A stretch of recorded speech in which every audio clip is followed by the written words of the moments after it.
If. If you can keep your head when all about you are losing theirs and blaming it on you. If you can trust yourself when all men doubt you, but make allowance for their doubting too. If you can wait and not be tired by waiting, or being lied about, don't deal in lies, or being hated, don't give way to hating, and yet don't look too good, nor talk too wise. If you can dream and not make dreams your master, if you can think and not make thoughts your aim, if you can meet with triumph and disaster and treat those two impostors just the same, if you can bear to hear the truth you've spoken, twisted by knaves to make a trap for fools, or watch the things you gave your life to broken, and stoop and build them up with worn-out tools. If you can make one heap of all your winnings and risk it all on one turn of pitch and toss and lose and start again at your beginnings and never breathe a word about your loss. If you can force your heart and nerve and sinew to serve your turn long after they are gone, and so hold on when there was nothing in you except the will which says to them, hold on. If you can talk with crowds and keep your virtue, or walk with kings nor lose the common touch. If neither foes nor loving friends can hurt you, if all men count with you, but none too much. If you can fill the unforgiving minute with 60 seconds worth of distance run, yours is the earth and everything that's in it, and, which is more, you'll be a man, my son. By Rudyard Kipling. It was written over 100 years ago. So today it's September 23rd at 8:50 p.m.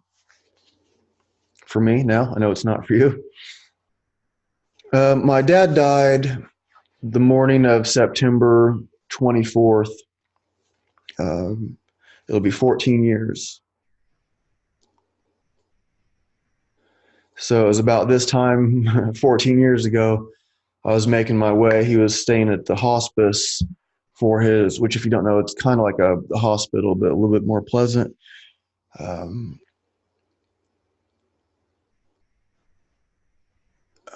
And I took my guitar to play. He was pretty much incommunicable at that point. And so I stayed the night there, played some guitar, and anyways.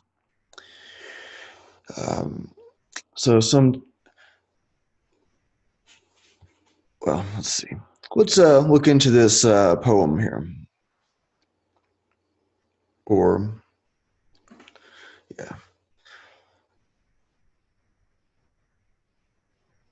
So if you can keep your head when all about you are losing yours and blaming it on you, we can all relate to these kinds of things, right? I mean, this isn't it's very well written, of course. That's why it's been so well loved for so long. But really, I don't think I'm going to just go through all of it. And I was thinking like breaking it down more and more, but we can do that on our own another time. It'll be your homework. But this last sentence, though, and which is more, you'll be a man, my son.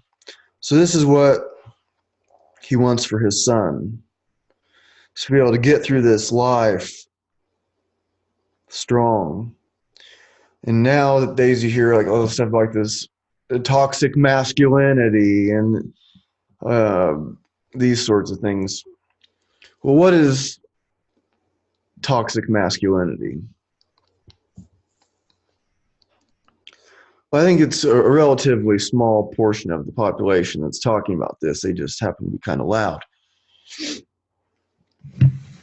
And so what if you're a woman that has all these traits? Does that make you a man? No, of course not, right? But he's not talking to his son about being a woman. He's not talking to his daughter about being a man. He's talking to his son about being a man.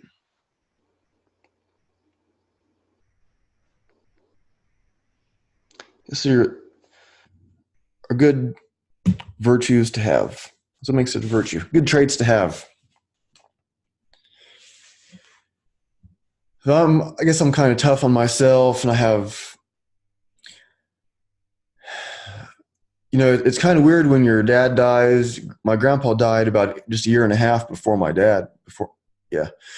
Before my dad, and so kind of like being the oldest in my line, there's some sort of tribal responsibility that comes with that, isn't there?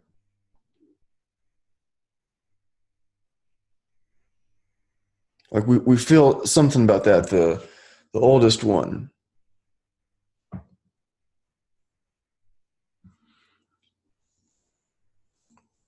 There was this Wim Hof quote that I liked, and he was like, we're the elders. Someone has to do it. It's like, okay, so sometimes maybe you don't think you're ready for something,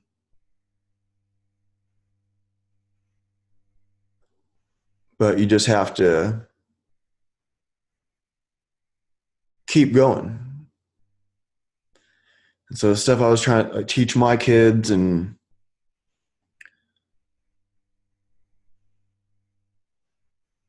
it's a lot of this kind of stuff. I mean, that sums up a lot, doesn't it?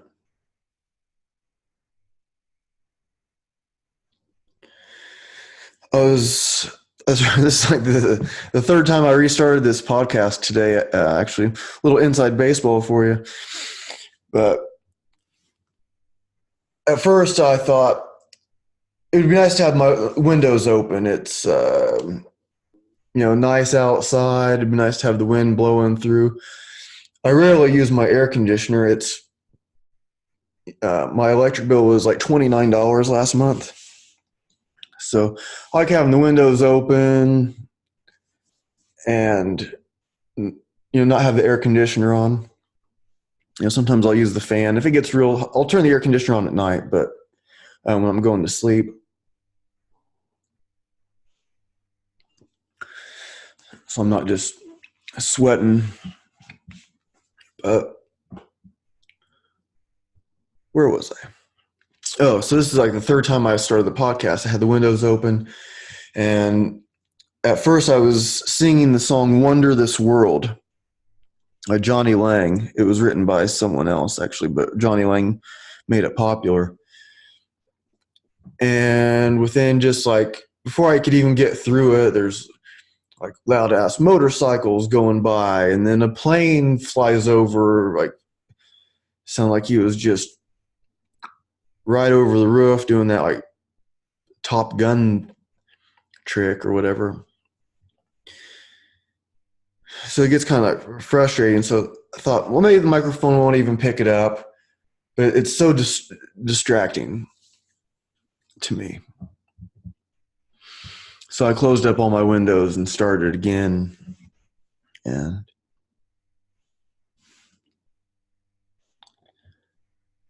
so I was going to read Wonder This World, or sing Wonder This World. It's a really cool song. I'm not going to sing it right now.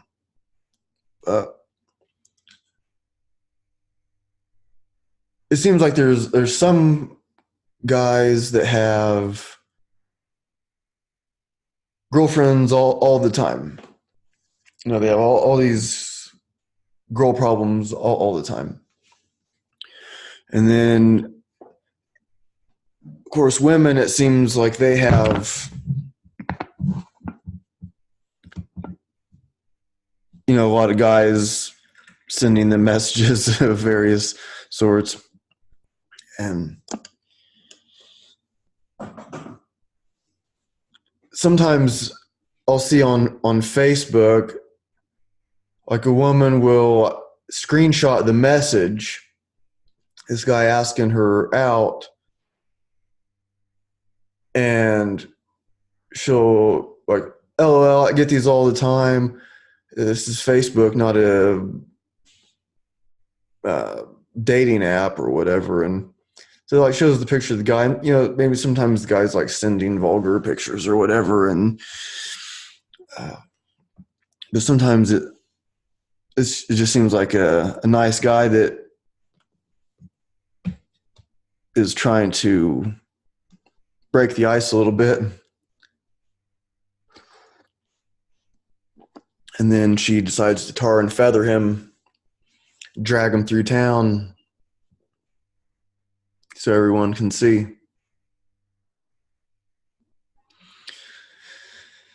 Why is that? It's like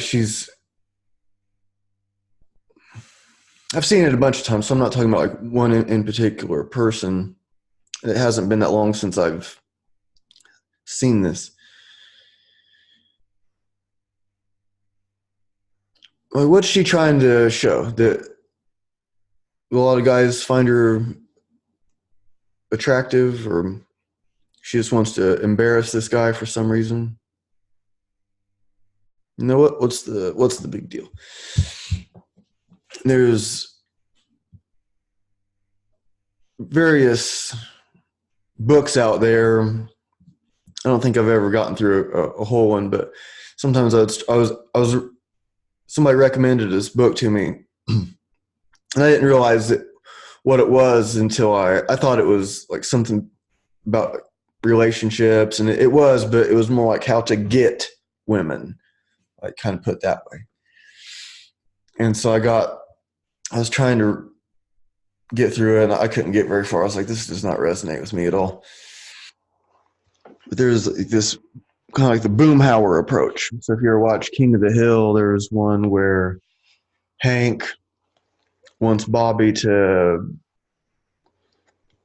be able to get girls, and so he sends them with his buddy Boomhauer. And Boomhauer pretty much asks out every girl that he sees. And so he gets shot down over and over and over and over again. And every once in a while, he'll get one. And so Bobby goes with him, and he sees what he's doing, and he's asking out woman after woman at the mall, and it's not working. And so then Bobby, he's like, this isn't for me. And so he goes and he sits on this bench at the mall, and there just happens to be this girl there about his age, and they just kind of like start talking naturally. He wasn't going there to try to ask her out. It was just this natural thing. Not that asking a woman out isn't natural, but he wasn't in that state of mind. He was just sitting down, and there she was. So why are some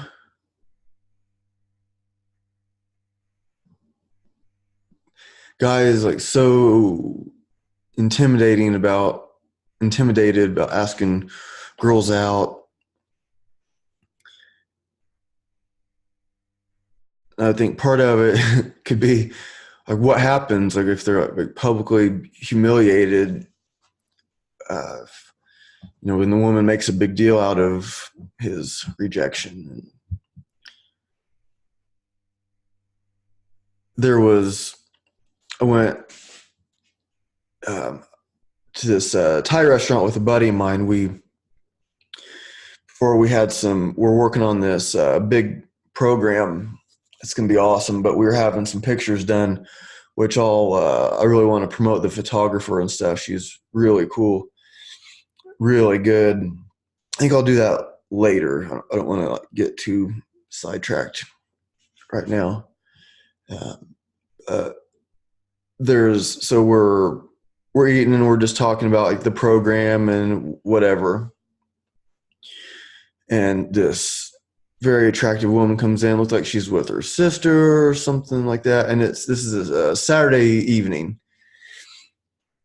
And so him and I are both kind of like dirty and scraped up from lifting logs and climbing trees and lifting rocks and stuff. And she was like so attractive. I was losing my train of thought. I was like listening to him or talk, and I kept looking over like, God. But I didn't say anything. And then like they were picking, they leave, and it's like, oh, I wonder what would have happened if I did go. And I mean, there was no eye contact or anything. It wasn't that, and I didn't make a big deal out of her being there. And she was like facing away from us. But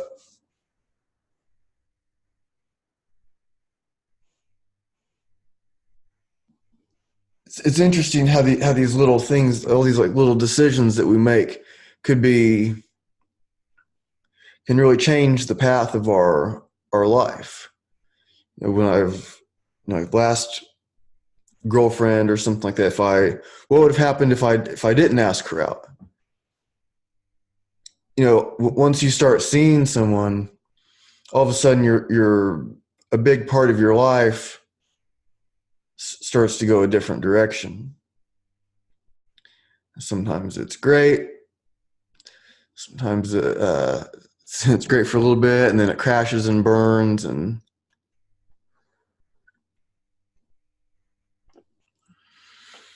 there's something about like the potential and the seed of what could be.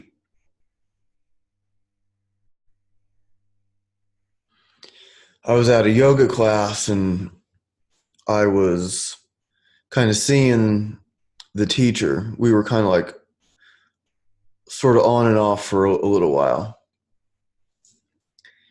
And we were somewhat of in between on and off stage. And when I was at her class, and this woman, like just behind me, was definitely checking me out. I go to like do my twist, and I see that she was obviously looking at me, and then she looks away, and I'm trying not to make eye contact, and it seemed like, well, sometimes she definitely was. But me and the teacher, we were supposed to go out to dinner after class. So it was like class and go out to dinner and stuff. And it was, that was the plan. And like I said, I guess if you're in between on and off, what is it? It's more like off, right? But it kind of in between. So it was weird. So then after the class, this woman she's very attractive. I was in the lobby, and she was like kind of like walking up to me, and she was obviously looking right at me, like trying to make eye contact, and it seemed like she was wanting to start some sort of conversation. And I just was like, I don't see you. And I'm looking away, and like, don't make eye contact. Don't look. And so didn't look. I leave with the teacher. I won't say her name. And we go out to dinner, and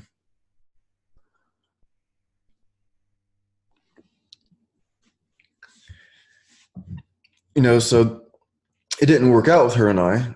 It seemed like it was going to for a while, and then not. And it's like, this is great. And then it's like, what the hell is this? So then I kind of wondered, maybe part of me is Like if you ever watch the show How I Met Your Mother, part of me maybe has a little bit of that Ted in him. I'm not the Barney character. So Barney, he's the one that's always hooking up with more and more women all the time. It's just this thing. And Ted is this idealist, this romantic, this guy, and he gets like these highs and lows.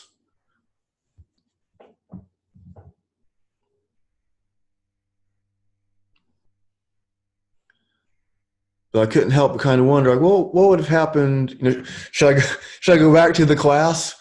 Go back to the class there and see if she happens to pop up again. And this time, no, I haven't done that. But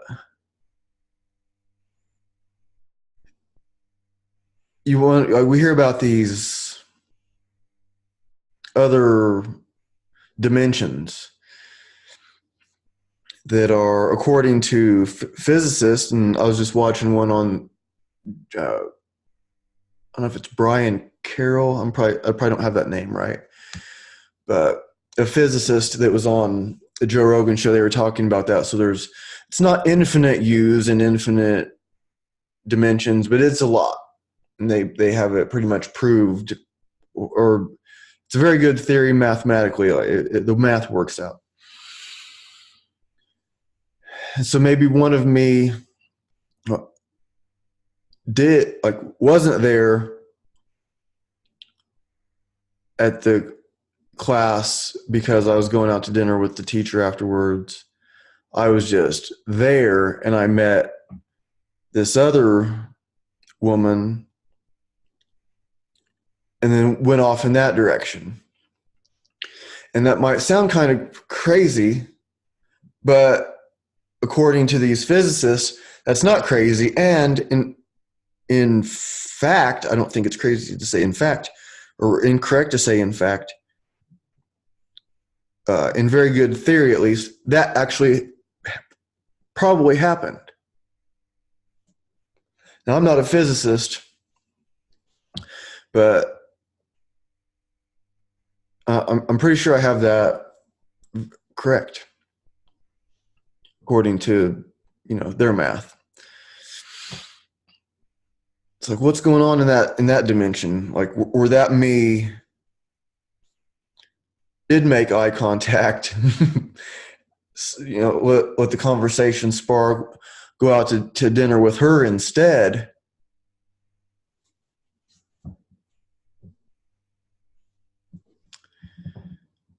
And could it be that, sometimes we're in between these two worlds where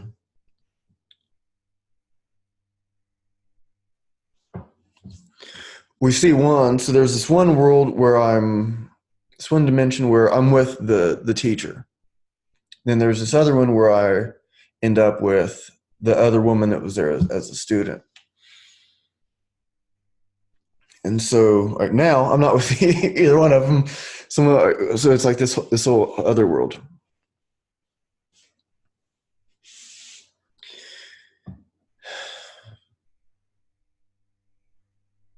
I have this buddy, he used to say, you can always trust people to be themselves. And I always liked that. And I've often ignored that because I was hoping something else would be true, which backfires. Almost always it's going to backfire. So this particular woman that I was had this sort of on and off again sort of thing. Once I saw how it was, why would I think it would be different? Why bother trying again? So if we were on and then off, and another woman that seems really great, at least from her appearance, and not just she was pretty, but she had this vibe about her that was cool. Plus, it helps when she's obviously checking me out too. Like showing interest does help.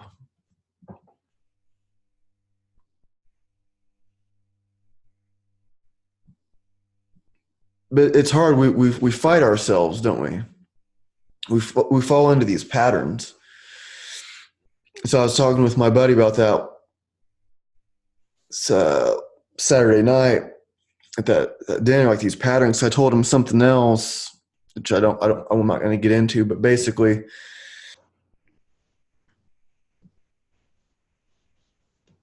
uh, I did something where I started falling into that pattern again. And so he can tell me, he can obviously see it. Just like when he's telling me about this thing with a girl that's not working out the way he wants. Like, dude, clearly this is how it is. But when you're in that situation, you have an ideal. You want it to be a different way. It's like you want to be in this other dimension. Part of you wants to have it in the dimension where this thing does work with this person. So we all have that internal struggle of sorts, right?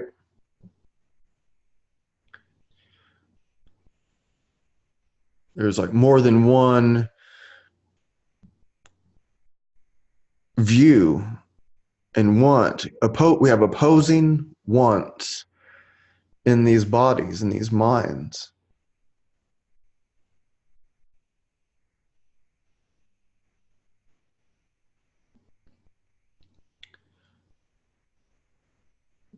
It's very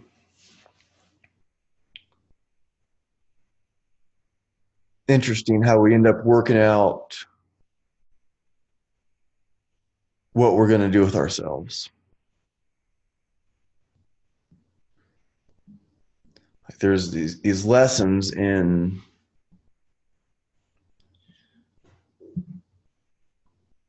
doing the same thing wrong over and over again.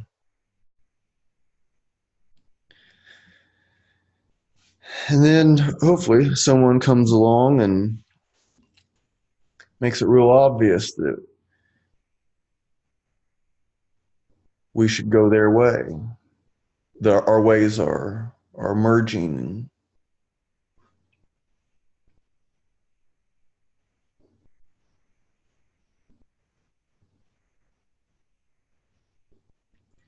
Now I see some of my friends now. I see like there was a couple. They've been married like 12 years, and they're about my age. I've never been married. It's like, imagine that, being married for 12 years. It's really cool. Um, I think the longest I've been with someone is 2 years.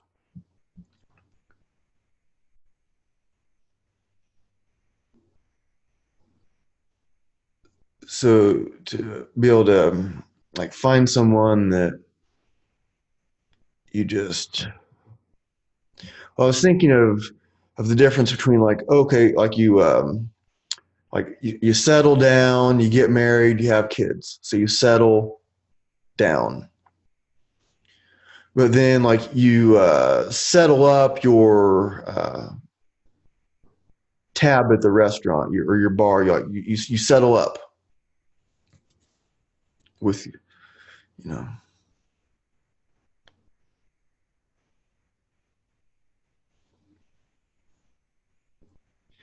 like when you, like, settling down almost sounds like you're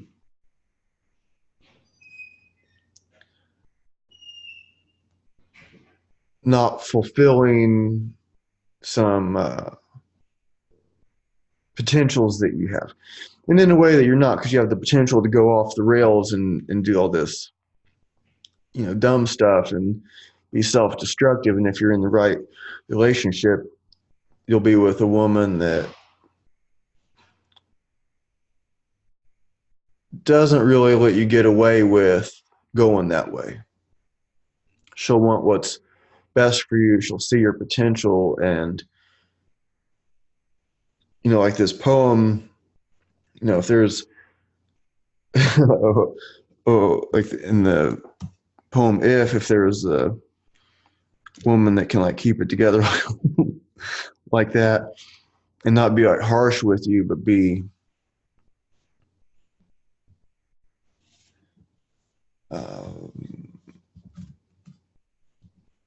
like demanding but understanding also, something like that. Being demanding and accepting.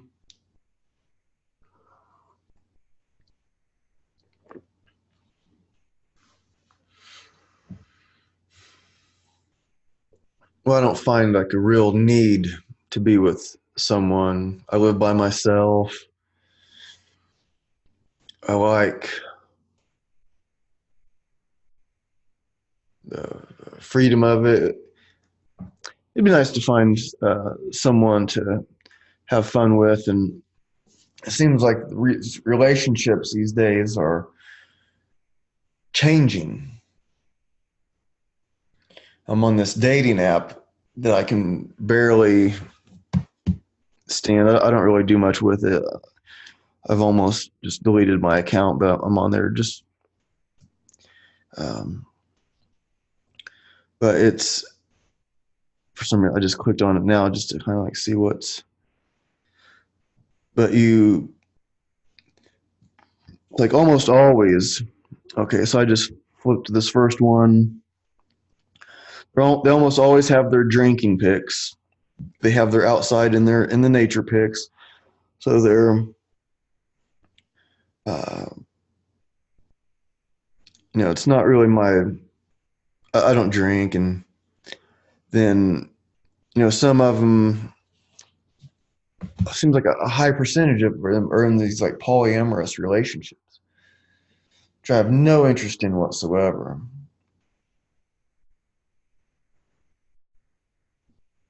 That seems to be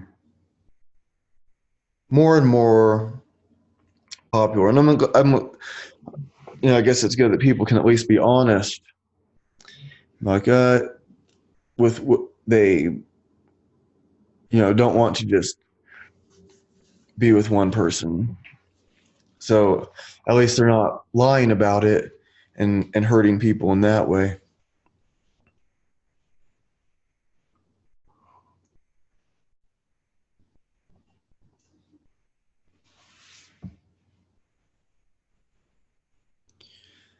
There was a magazine, was it in, or it was like a little newspaper kind of thing. I don't even know if it's still around or maybe it's just online, but it was called Nuvo. And there was a section in it that it would say something like,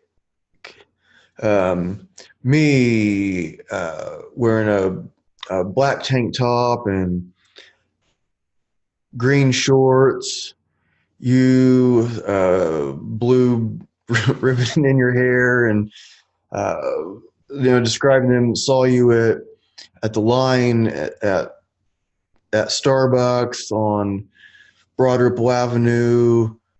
Made eye contact. I wish I would have said something. So it was these classifieds for people that wish they would have said something.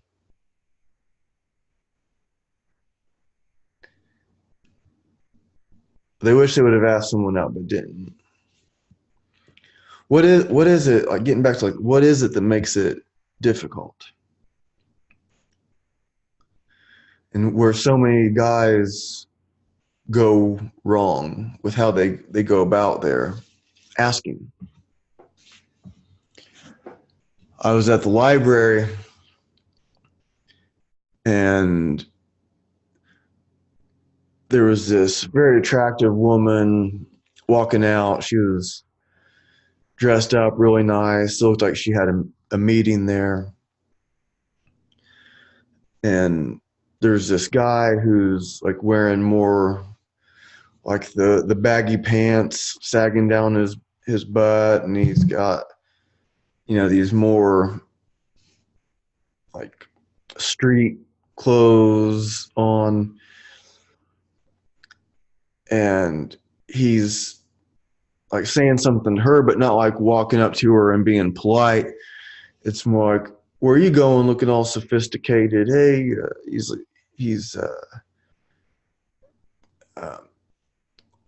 like asking her out sort of from a distance, and about as impersonal as could be. And so he's saying that kind of stuff to her, and I'm walking down the steps. I'm kind of like watching to make sure he's not going to do anything. He didn't seem like aggressive or anything, but it was kind of odd. So he's like saying this stuff to her, and I walk by. I'm like, oh, I'm surprised that didn't work. He goes, it never works. I'm like, yeah, of course.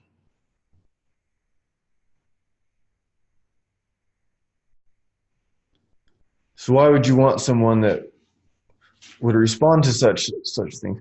But it's all he had, he's throwing it out there, giving it a try, however weak it may be.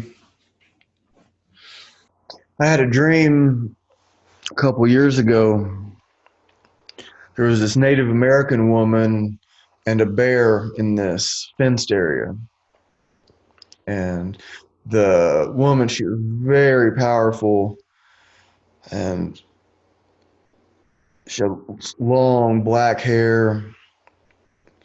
And the bear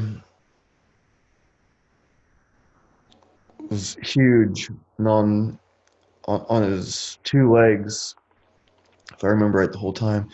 And there were boys and men, males of different ages.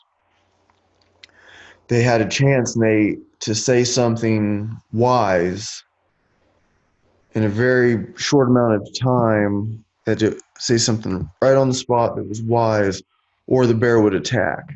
Or to keep the bear from attacking, they would have to like lay down on the ground. And one after another goes up, and they were just all weak and just pathetic. They'd go up and they'd start to say something, they'd just be like, and then they'd fall on the ground. And the woman wasn't saying anything. She was just kind of pacing around, and like she kind of like dips her head a little bit and throws her hair back, and it was like in this slow motion, iconic kind of way.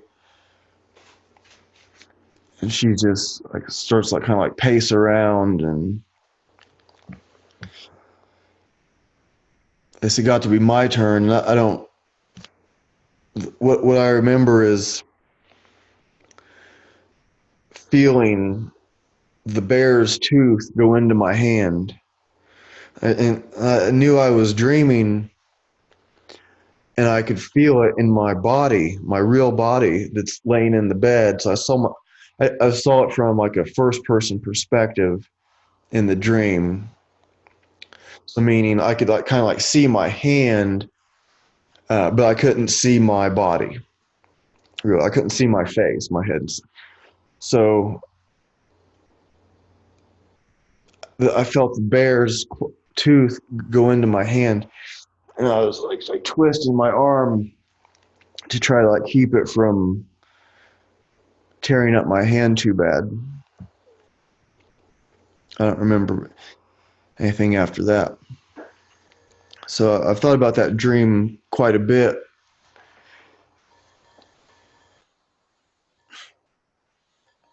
So who is the native woman? Who's the bear? What's the bear? And what would you say if you just okay, say something wise. Go.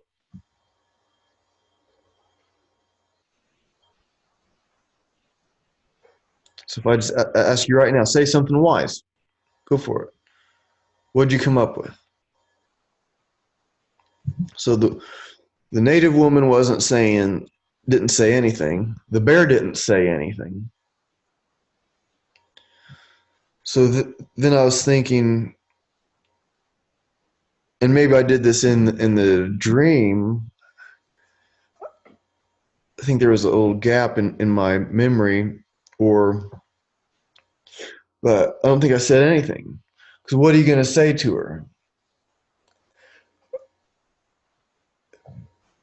So if the bear bit my hand, that means I didn't just lay on the ground like these other guys in the dream that were just pathetic. It means I faced the bear.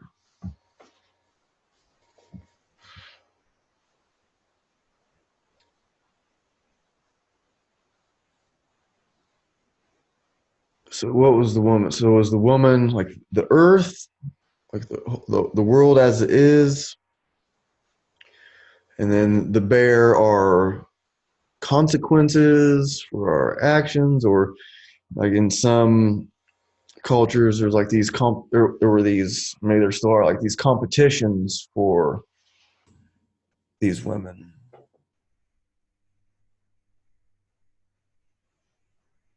Because it wasn't long ago that everyone was a wilderness survival expert. It wasn't even called that, it was just called being a human.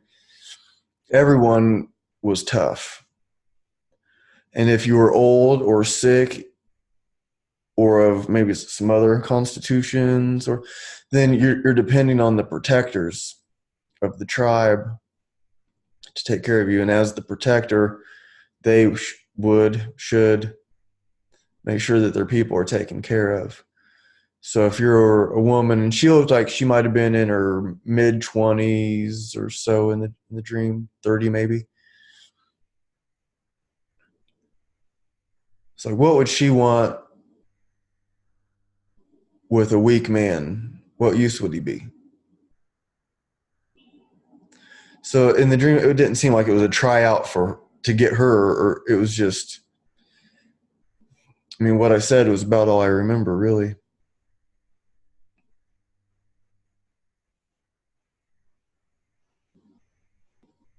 So if we put this into the, as often happens with the show, I have an idea of stuff that I want to talk about, and then I hit record, and I'm off somewhere else. I was not planning on talking about this stuff. I was planning on talking about kids and how we want to raise them and ourselves, and are we how we want to raise ourselves and that kind of thing. I guess it's related, right? Because so much of our lives has to do with who we pick. What kind of partner can we have? What kind of quality can we get? What are you ready for? What will you work for?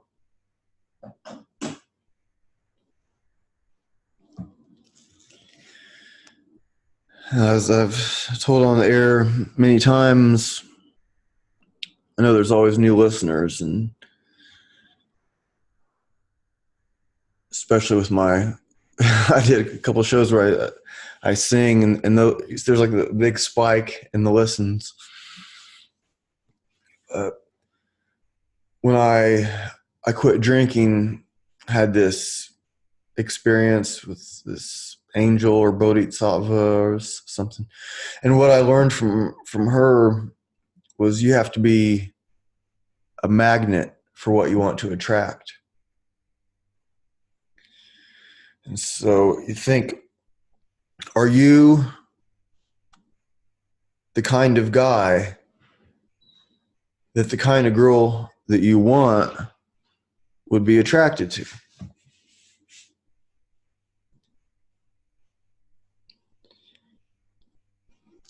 If not, what can you do to change that?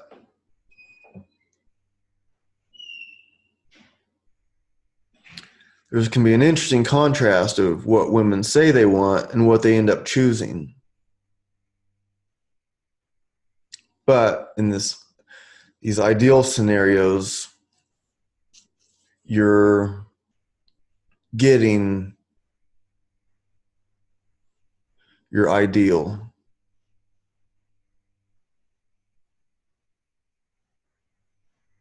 So if you spend all your money drinking, you do stupid stuff with your friends instead of taking care of your responsibilities, but you're what does a woman that doesn't do that want with that? Like, so much of our life is who we're with. And also, what do we do when no one's looking? I think there's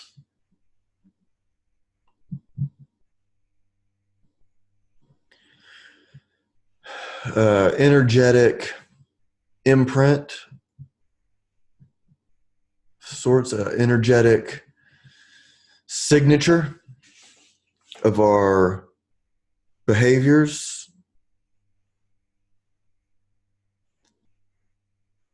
and your body, the way you project yourself into the world, however much you're trying to mask the truth. There's a vibe that people give out. And people can be fooled. But maybe if you're doing things that you shouldn't be, you carry that in your posture, your eyes.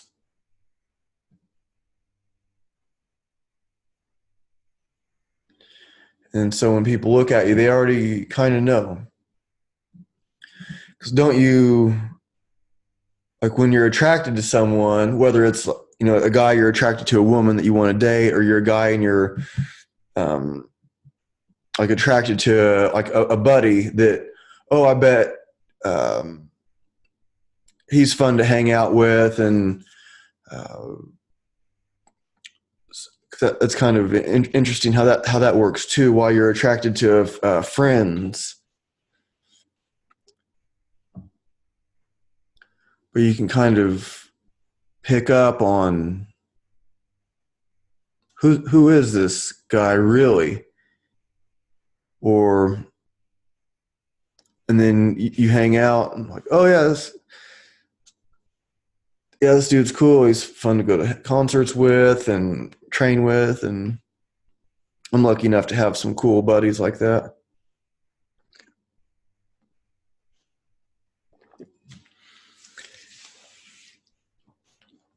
Or if you're a guy and there's the woman, like how do you read what's going on there? A lot of times we read what we want.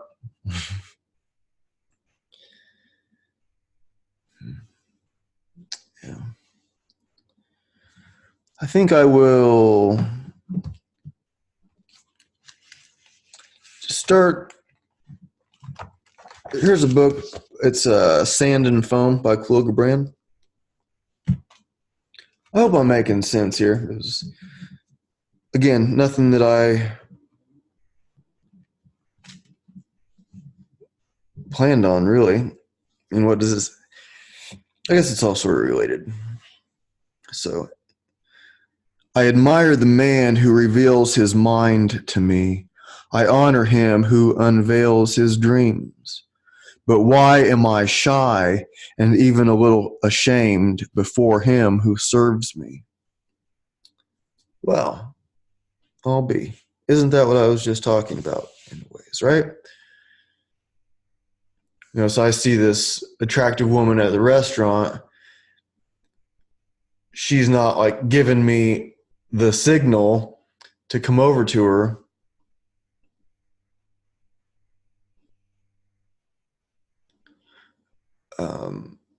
But what if I just gave it a try anyway? Who knows what would happen? Maybe she'd, who knows? The gifted were once proud in serving princes. Now they claim honor in serving paupers. The angels know that too many practical men eat their bread with the sweat of the dreamer's brow.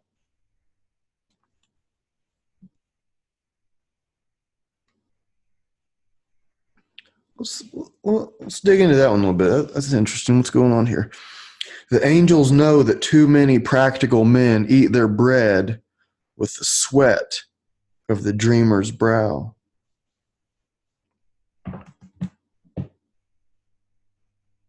What do you think about that? What's that mean to you? I mean, we see the meaning, right? But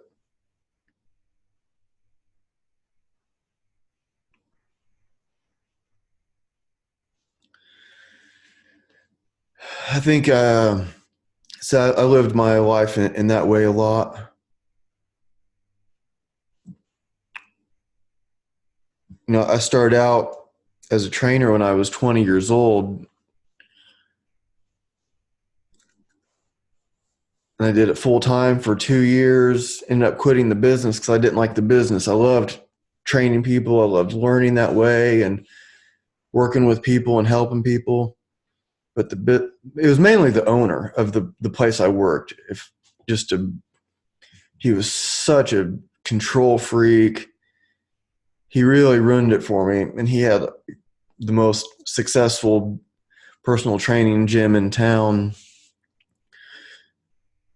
and he really just ruined it for me. And it took me a while to get back in the business, but I still trained people like friends and friends of friends. So I had this dream of being a trainer, and I had it. I was already doing it at 20 years old. And then I was like, well, if that's what it's like,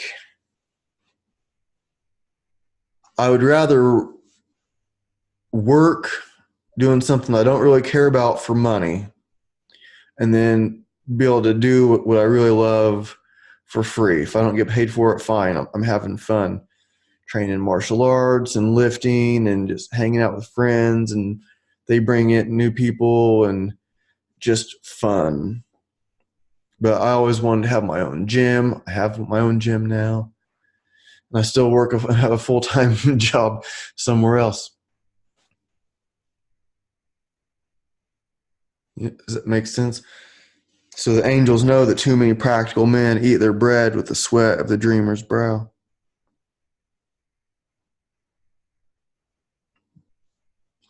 Wit is often a mask. If you could tear it, you would find either a genius irritated or cleverness juggling. So it's interesting how these callbacks happen to the dream that I was talking about with the Native American woman and the bear. So you have, okay, say something wise. Say,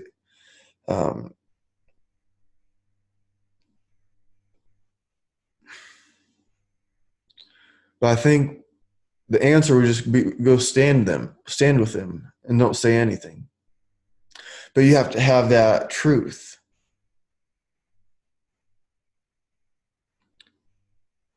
Because if you go there and just stand with them and you look weak, so there's this powerful woman, there's a bear, can you stand with them and like them, not say anything? Or when you're with them, are you going to get nervous and act silly?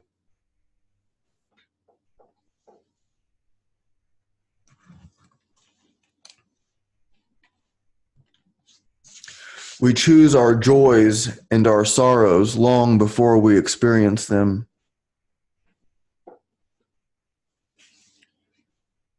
There's a little story that I read in a book by Pavel Satulin.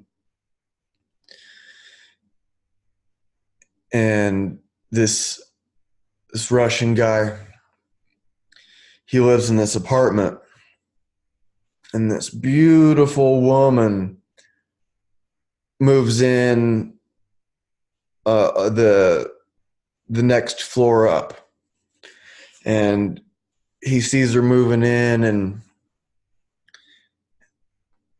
and sees her go up to her apartment, and he's back at his, and he can't stop thinking about her. He's like, okay, I want to ask her out. What kind of excuse can I make to go ask her out. What kind of excuse can I have to talk to her? And she's like, okay, I know. I'll ask her to borrow her iron. So he works up the courage to go talk to her. And so he's getting ready. He's walking out his apartment door, and he's like, well, if she does say yes, then she's probably not going to want me to hang out with my buddies on Saturday nights at the bar.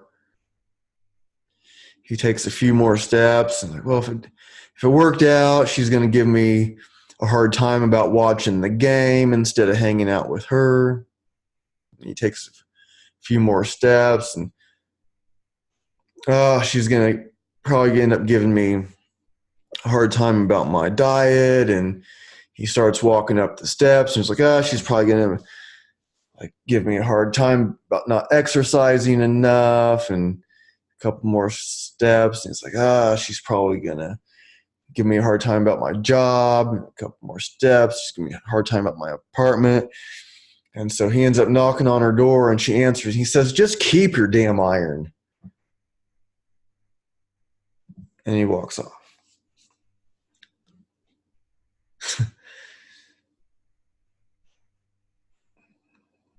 So I think that's an interesting story. Sticks with me. So that's how some people play these things out. So he has to have this excuse to go talk to her.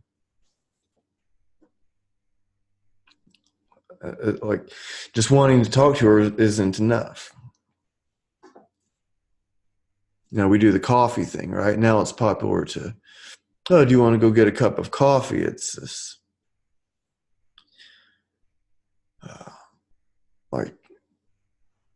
kind of like training wheels for the date or something like that.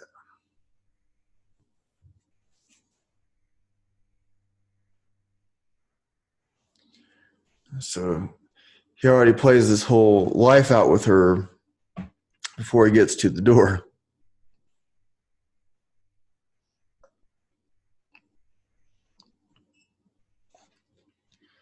Let's move on. They say to me, you must needs choose between the pleasures of this world and the peace of the next world. And I say to them, I have chosen both the delights of this world and the peace of the next. For I know in my heart that the supreme poet wrote but one poem, and it scans perfectly, and it also rhymes perfectly.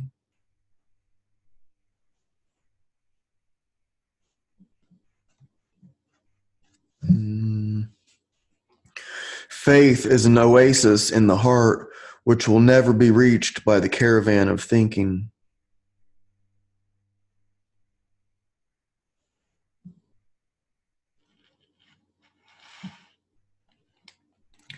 The bitterest thing in our today's sorrow is the memory of yesterday's joy.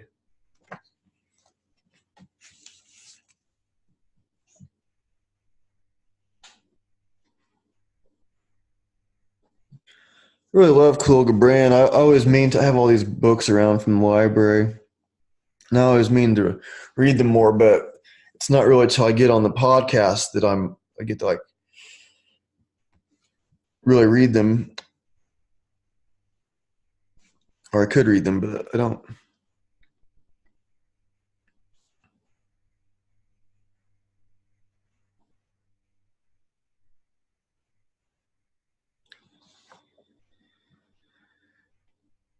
Isn't it interesting? Here's one that I like. I've read this before. Half of what I say is meaningless, but I say it so the other half may reach you. That really resonates with me.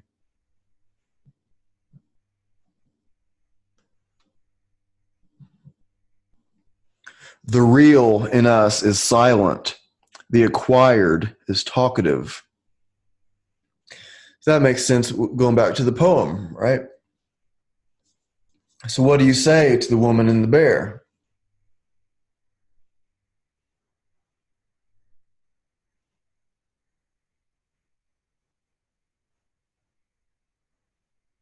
Hmm.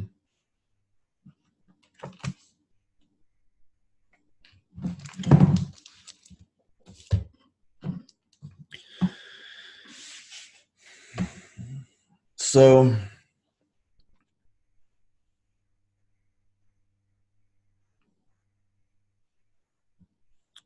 back to the beginning of what I meant to talk about. I guess I did talk about it in ways that I didn't see coming. It's part of the fun, part of the interest in the podcast that what makes me like them is there's no script. I'll often have a list of things, like an outline of stuff I want to talk about.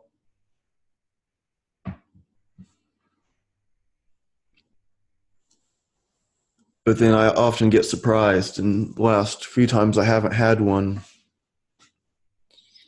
I had these ideas in my mind, and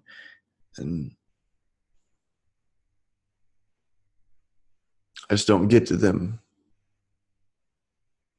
or I do in the roundabout ways.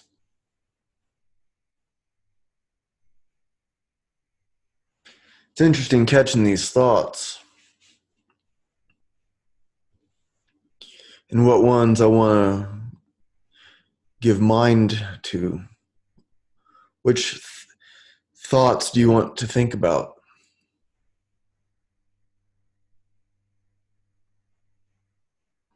You have these dark thoughts pop into your mind.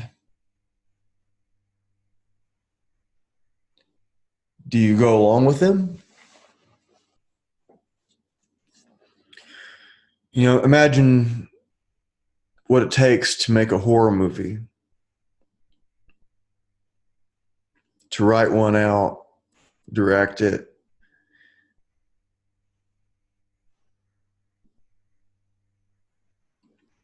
So if you're going to make a movie, I would imagine it's just the focus of your thinking all the time, whether you're on the set, you're writing out the script, you're walking around, you're thinking about it all the time. You'd be thinking, like, what horrible things could I have in this? So aren't you thinking of these horrible things? And we know what's horrible. We know what's evil. And we know what hurts because we know what hurts us.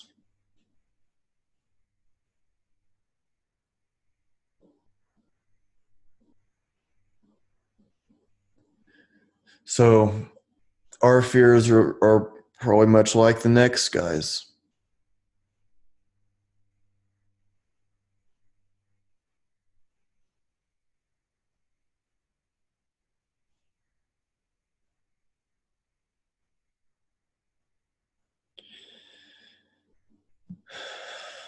So this show, I meant to talk more about my dad.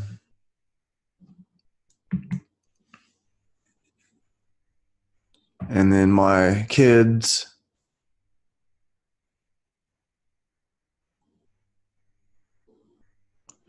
And it's kind of like how to get through this world.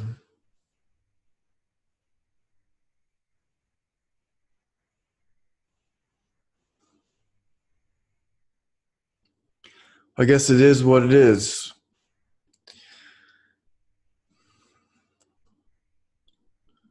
We can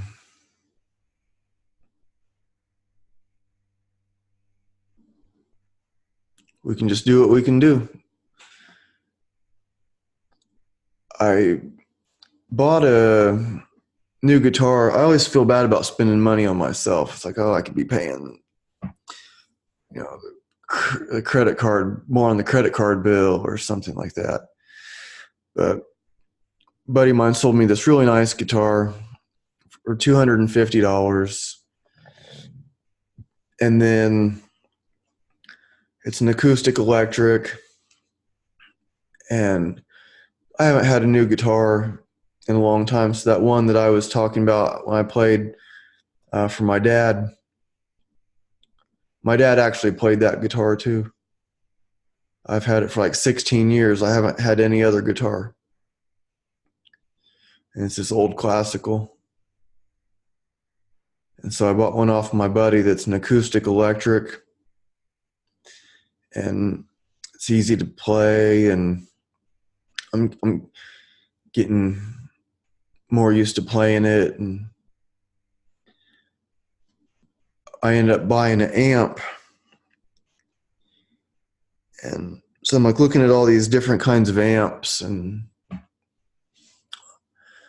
I end up buying one that it was used, new. I saw it on sale for like $150 at this guitar store. And I bought a used one that, it looks brand new for $100.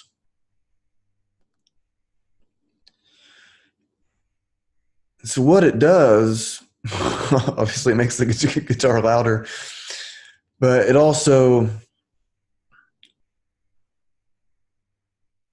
it makes your mistakes louder too. So my other guitar, the classical, I play mostly with my fingers. I don't really use a pick very often. And so I could tell, especially when I plugged in the new guitar, the angle that I was holding the pick made it, I wasn't really hitting it flat. With the flat part, I was hitting it more with the edge. And when it's going through the amplifier, it sounds, you can definitely hear it. So I had to like very consciously change the way I hold the pick.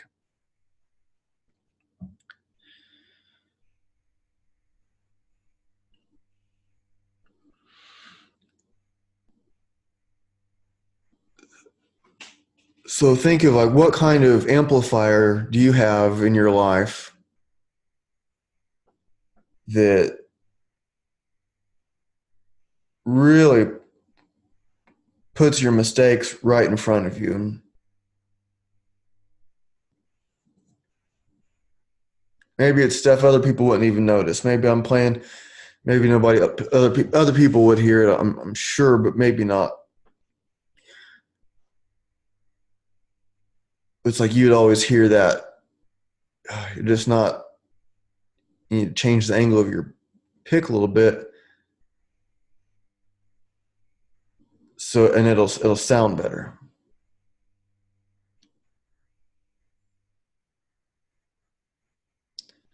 So a lot of times that's in our relationships, isn't it? Aren't they the amplifier for your truth, your untruths?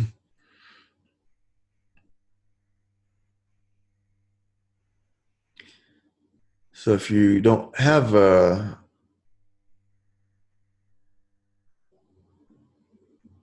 relationship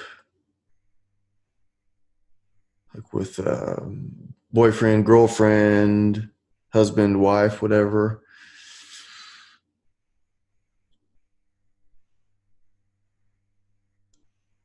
are you tuning in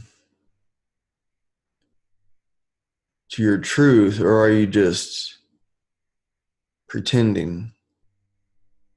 You put this mask on. I think when it gets to be maybe the end of the day, maybe that's why I like doing these podcasts at night. Usually I do Sunday night, but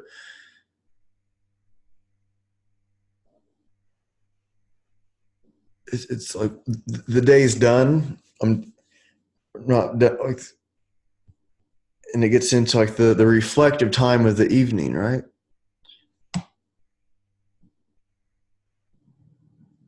You know, if a podcast done in the morning, now you can listen to it in the morning,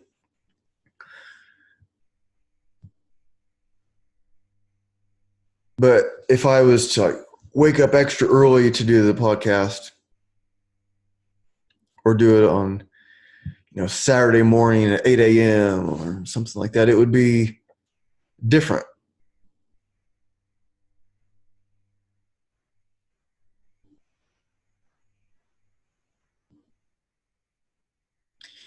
Am I making sense?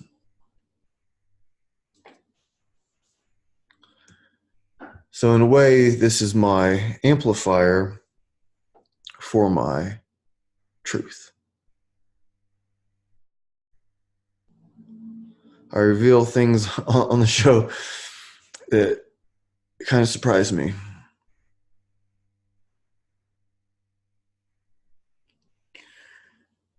Let me finish this up with, let's see.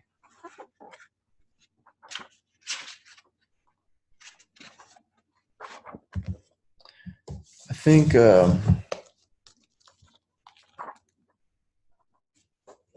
let's go back to sand and foam. Or, let's see. Sorry.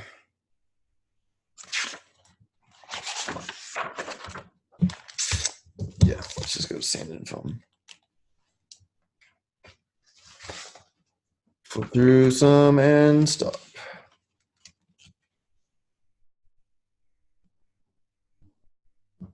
A woman protested, saying, "Of course it was a righteous war.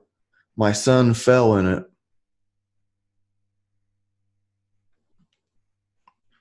I said to life, I would hear death speak. And life raised her voice a little higher and said, "You hear him now." When you have solved all the mysteries of life, you long for death, for it is but another mystery of life. Birth and death are the two noblest expressions of bravery.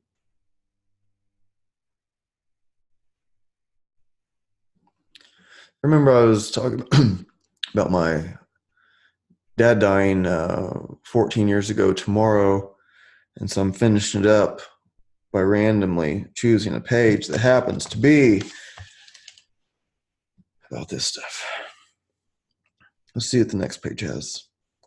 My friend, you and I shall remain strangers unto life, and unto one another, and each unto himself, until the day when you shall speak and I shall listen, deeming your voice my own voice. And when I shall stand before you, thinking myself standing before a mirror.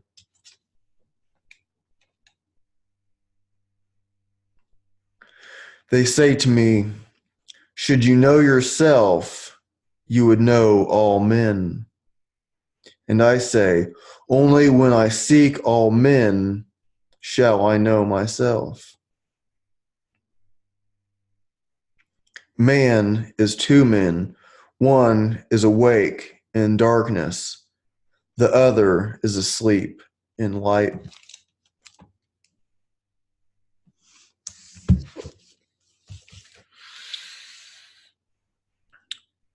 Thank you for tuning in. We'll see you next time.